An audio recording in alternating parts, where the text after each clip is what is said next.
परिवारवाद की बात हो रही थी संजय जी, आपकी बेटी जो लॉयर हैं, क्या वो पॉलिटिक्स में आएंगी? नहीं नहीं नहीं नहीं नहीं। नहीं। और नीतीश जी के बेटे? देखिए, नीतीश जी की बनाई हुई पार्टी है। अब इस चुनाव के बाद आगे जो भी इस इशू पर कॉल लेना होगा वो वही कॉल ले सकते हैं, या उसका इंटरेस्ट होगा और फिर नीतीश जी को लगेगा तो ये। लेकिन हाँ, इतना बात जरूर है, अगर नीतीश जी तय करेंगे तो पूरी पार्टी को एक्सेप्टेबल होगा। उनके बेटे? हाँ। पर वो उन्होंने पॉलिटिक्स में तो कुछ नहीं किया, अभी सामने तो आए नहीं आकर के अगर काम करें पार्टी के अंदर तो बिल्कुल अच्छी बात है। लेकिन आएंगे, नीतीश जी इंट्रोड्यूस करेंगे, ये कॉल नीतीश जी ही लेंगे, लेकिन आएंगे तो पार्टी को लोगों को अच्छा लगेगा। Are you BJP's man in the JDU? इसका क्या? ये मैंने आपसे पहले भी पूछा हुआ है, इसलिए मैं आपसे फिर से पूछती हूँ, आर यू? मैंने कहा ना, नीतीश जी ने मुझे ये जगह दिया, नीतीश जी ने बनाया, और उस पार्टी आप रूडी के साथ भी थे, आप जेटली जी के साथ भी थे। नहीं भाई, आपका एसोसिएशन, आपका करियर पाथ वहां से स्टार्ट होता था। आपका एसोसिएशन तो सब लोगों से होता है, आपका इंटरेक्शन सब लोगों से होता है। लेकिन नीतीश जी के साथ जो जवाबदेही उन्होंने दिया है, जो ट्रस्ट है, जो उनका विश्वास है मेरे ऊपर, तब वो बिल्कुल जेडीयू। संजय जी, ऐसे क्यों होता है कि सभी बिहार के पॉलिटिशियंस जैसे ही एक सक्सेस पाथ पे आ जाते हैं, उनकी फैमिली सारी दिल्ली में होती है, उनके बच्चे सब दिल्ली में होते हैं या फिर बाहर पढ़ते हैं? व्हाई इज पलायन सिर्फ is not at the level of middle class और lower middle class, even the rich class? क्यों नहीं? अब हमको लगता है धीरे धीरे वो रिवर्स माइग्रेशन भी शुरू होगा, हो रहा है, काफी लोग वापस भी आ रहे हैं बिहार। वो होप तो देखते नहीं है बिहार में ना? नहीं, बहुत सारा होप आप लोग सब यहाँ काम कर रहे हैं, लेकिन आप सबके बच्चे बाहर हैं। सब बहुत सारे लोग। मैं तो दिल्ली में पढ़ा, जेएनयू में पढ़ा, जहाँ पर एबीवीपी हार गई। जहाँ मैं जेएनयू में पढ़ा, मैं दिल्ली यूनिवर्सिटी में पढ़ा, तो मैं तो दिल्ली में पढ़ाई लिखाई मेरी हुई, एजुकेशन हुई। मेरा चिराग भी बॉम्बे में रहते हैं ज्यादातर। लेकिन बिहार में मेरा जहाँ मेरा घर है, मेरा गांव है, मेरा पॉलिटिकल एक्टिविटी है, यहीं रहता हूँ मैं, और पार्लियामेंट के लिए जाता हूँ दिल्ली अभी फिलहाल।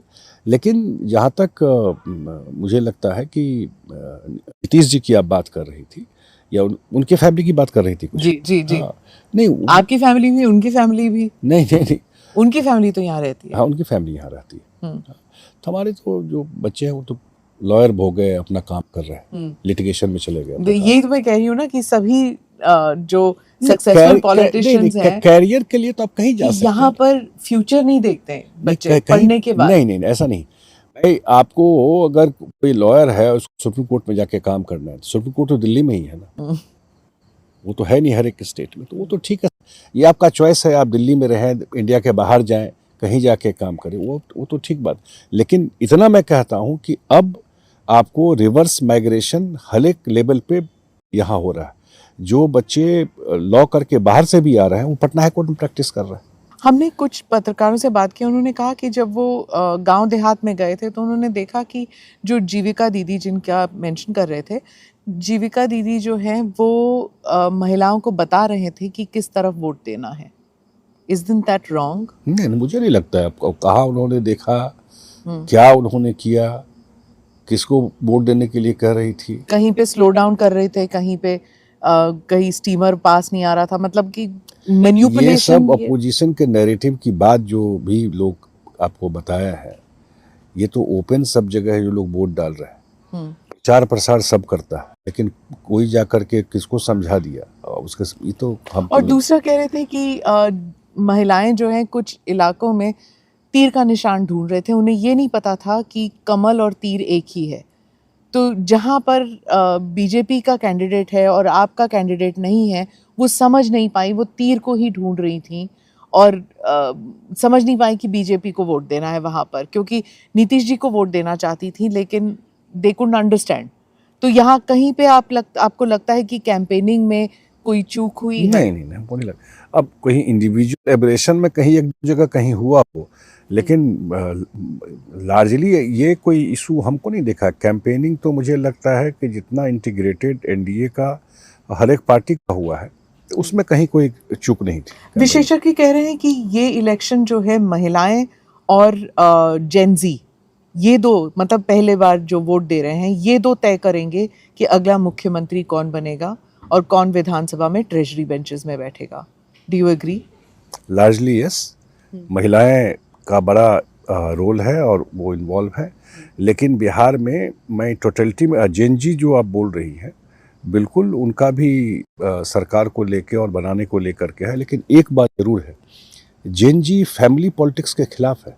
ये परिवारवाद वाले जो पॉलिटिक्स करते हैं बिहार में तो मैं देखता हूँ, चाहे वो दिल्ली में परिवारवाद वाला पार्टी हो चाहे बिहार में परिवार वाला पार्टी हो, कि जो पूरा का पूरा भाई बहन माता जी सब जो परिवार का रहता है उसके तो उसी के खिलाफ तो सब होता है. परिवारवाद is a part of Indian politics. सब लोग टिकट देते हैं अपने भाई भतीजे दामाद को. नीतीश कुमार नहीं दिए.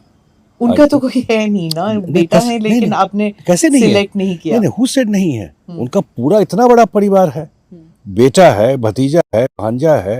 वो तो हमको लगता अगर टिकट बांटने लगे परिवार में तो जरूर 25-30 लोग दावेदार हो जाएंगे उनके फैमिली में. है कैसे नहीं. ही नेवर अलाउड एनीवन कि कोई टिकट में या कहीं इन्वॉल्वमेंट परिवार में. लेकिन जेन जी में नाराजगी भी है नौकरियों को लेकर. आपने भी दावा किया कि आप इतनी नौकरी देंगे. तेजस्वी अपने जगह कह रहे हैं कि वो नौकरियां देंगे. डिकोड कीजिए ना.